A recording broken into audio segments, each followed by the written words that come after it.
The second time this season have won 8 straight games with their win over the Charlotte Hornets, who they trailed for the most part, Sam, trailed at the end of the first quarter, trailed at the half, tied it up at the end of the third quarter. Then Giannis, 11 points in the first half, 13 points in the fourth quarter, really showed why he's the reigning MVP.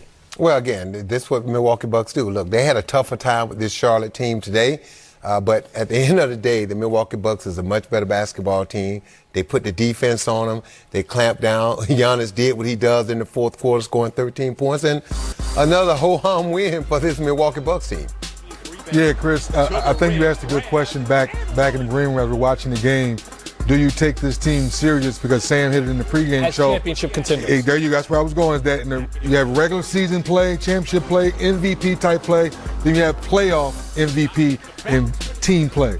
So to answer your question, do you believe in Wesley Matthews? Do you believe in Eric Bledsoe? Can Chris Middleton get back to where he was playing last year, where it was a no-brainer he was an all-star, where some people maybe not. That's a question. And then you look at their bench. Can George Hill, can Ilyasova, and of course the sharpshooter Kyle Korver. Can those guys play the kind of basketball they're showing us now when the bright lights come on, when you get to that semifinal round, you get to that Eastern Conference final where you're saying you lost to a team last year that won the whole thing?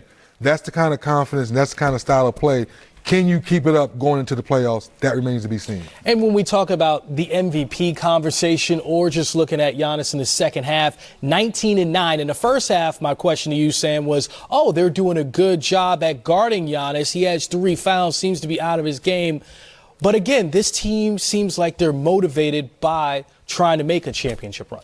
Yeah, I mean, look, when you had we talked about this earlier. Look at the disappointment they had. When you up 2-0, and with a chance to go up 3-0, and the team that comes back and sweeps you, not only sweep you, but go on and win the NBA championship against the Golden State Warriors on their floor, you have to, in your mind, be thinking, if we only take care of business in this series, we got these rings right now. We're looking at being the defending champions. So that right there is fueling this team right now. Look, they understand when you look at names other than Giannis, they just have a very good basketball team. But this is the thing.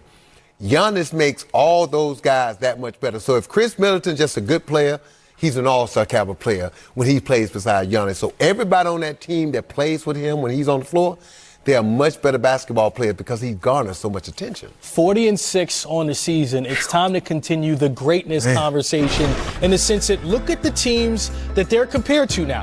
These are the 2 teams in NBA history that won 70 or more games, and the Bucks right on Compare them pace. to the 95-96 Bulls, not the Warriors. Yeah, I'm going to say it again. The only thing different, the Bucks from the Warriors and the Bulls, there's no swagger. There's no extra sexy appeal because of what the Warriors and the Bulls done.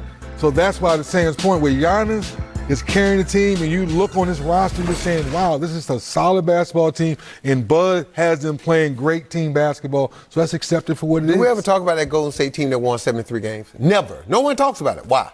They didn't get the chip, baby. We talk about the Bulls team that won 72 because they won. They finished it off. If the Milwaukee Bucks, it don't matter how many games they win, if they don't finish it off with a championship, considering where they went last year, this is going to be a huge disappointment. They got the best record in the NBA. They got the reigning MVP and probably going to be MVP again this year. Everything is out there for them. They got one of the best shooting bigs in three-point shooting. They got the defense. They got the guards. They have everything it takes to win a championship. They just hadn't done it.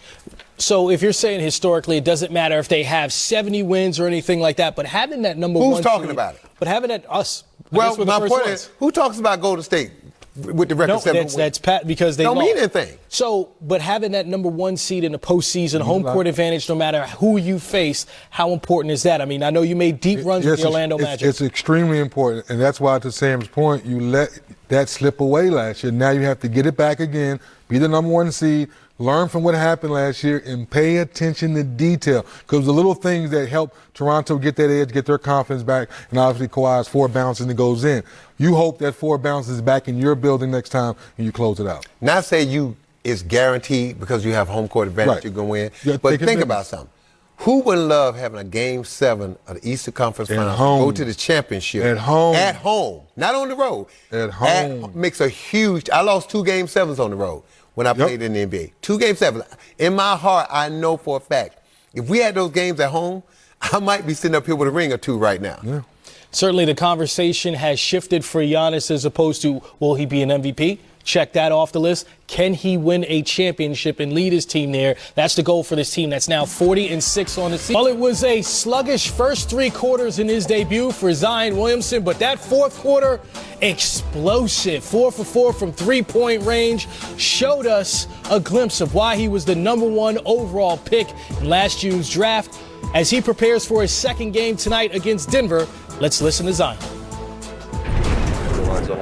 He had that lob pass to you where he finished. Just what is it like playing with a guy who has the vision that he has? It's great playing with a guy like that because, I can make cuts off the ball.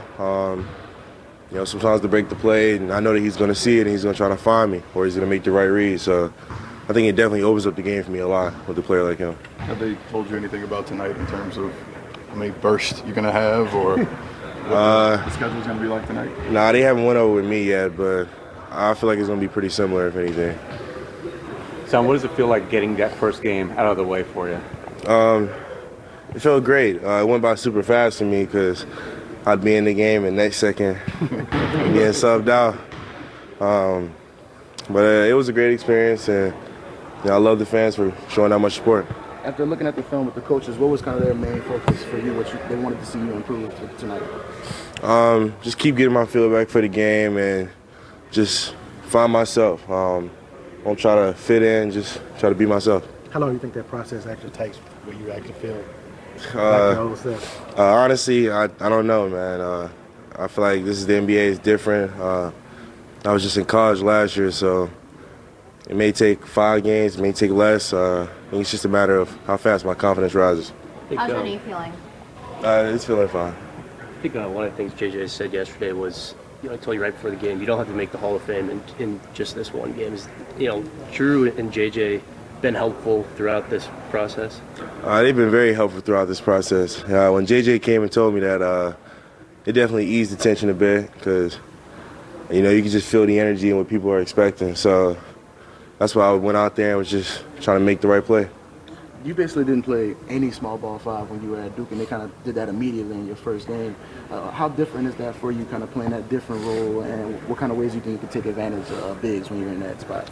I think it definitely creates a mismatch when the bigs are guarding me, but it's different because I have to learn how to guard the bigs off screen and roll a little bit better, or when to switch with a guard or when not to switch. It's a lot that goes into it that I wasn't really expecting, so I think it's a lot of room for improvement. So have you went back and watched that 3-minute stretch, and if so, like what did you think when you just watching it again?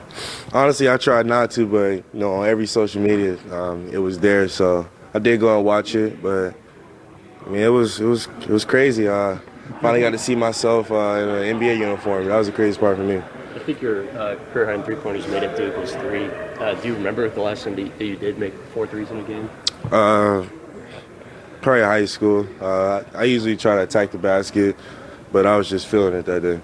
How many friends and family reached out to you after the game? Too many, to be honest. I couldn't even give you a number. What was the biggest difference for you from first quarter to fourth quarter? Was there a moment where you felt, all right, I'm settled in, I'm comfortable? I think it's like he asked before, getting back to myself. The first 3 quarters, I was just kind of trying not to make a mistake, just kind of blend in. But then I think something clicked in my mind where it was just like, all right, I got to make a game out of this. So I just went out there and tried. Was there any specific play or moment you remember, or was it just?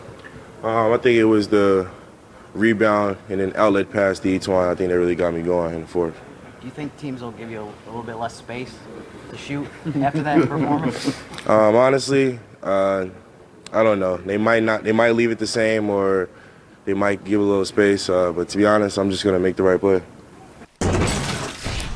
When we see the way that Zion came out in the first game, his first as an NBA player, everyone else in midseason form, I use the term sluggish. You disagree with that? Yeah, because those first 3 quarters, I didn't see anything sluggish. I saw a guy being passive. You saw in the postgame show when Coach Alvin Gentry told him at halftime, like, all right, I understand you're trying to fit in and go to flow your back, but no, you got to be who you are. So like he just said, he wants to make the right play. He gets the big rebound. He pushes up the court. He makes the right pass, and then everything else kind of flowed afterwards. So, Sam, you coached him, being around him this summer, I was fortunate enough to be able to host a rookie transition program, RTP, and that's how I got to know him those 4 days and understanding how much he loves the game of basketball, and his IQ is better than we give him credit for. 3D, most young players, when they come into the league, they struggle on the offensive end when they don't have the basketball. Right. They're used to having the basketball.